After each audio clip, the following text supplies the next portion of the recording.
मेघना,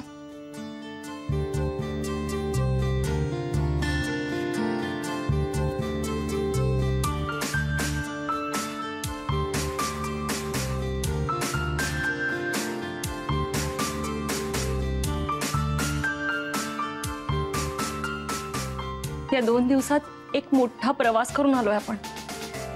हो, काहीही न बोलता खूप काही बोललो आपण एकमेकांशी। सगळ्याच गोष्टी शब्दात नाही सांगता येत मेघना, पण खरंच तुझ्या घरच्या माणसांनी इतक्या कमी वेळात इतकं भरभरून दिलंय ना, मला माझा विश्वासच बसत नाही। कोणत्याही प्रकारची जड होणारी सहानुभूती न देता, आपली मतं न लादता इतकं काय सांगितलंय ना नानांनी आणि आदित्याने, की कोणतेही दडपण न घेता स्वतःकडे, स्वतःच्या आयुष्याकडे मन मोकळेपणाने पाहण्याचं धाडस झालंय माझं। मेघना, तुला कल्पना आहे ही केवढी मोठी गोष्ट आहे? हो, लग्नाच्या पहिल्या दिवसापासूनच माझ्या माणसांचा हा अनुभव आलाय मला।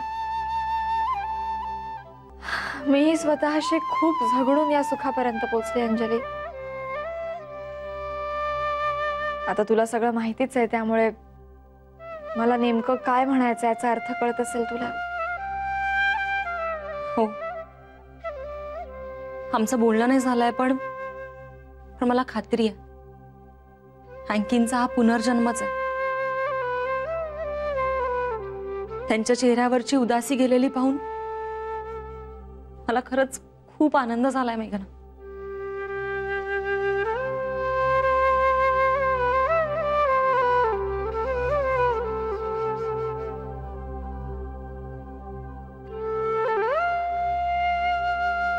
तो नेहमी म्हणायचा आदित्यला,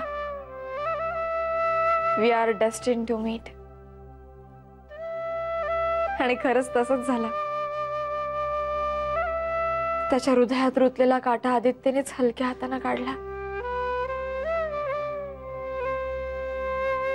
आयुष्य खूप गुंतागुंतीचं असतं, पण तो गुंता सोडवताही येतो, आपल्याच हातात असतं ते। खरंय,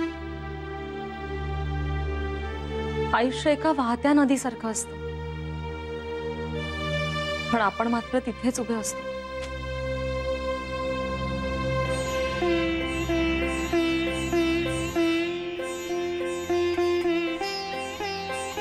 कळलंय मला,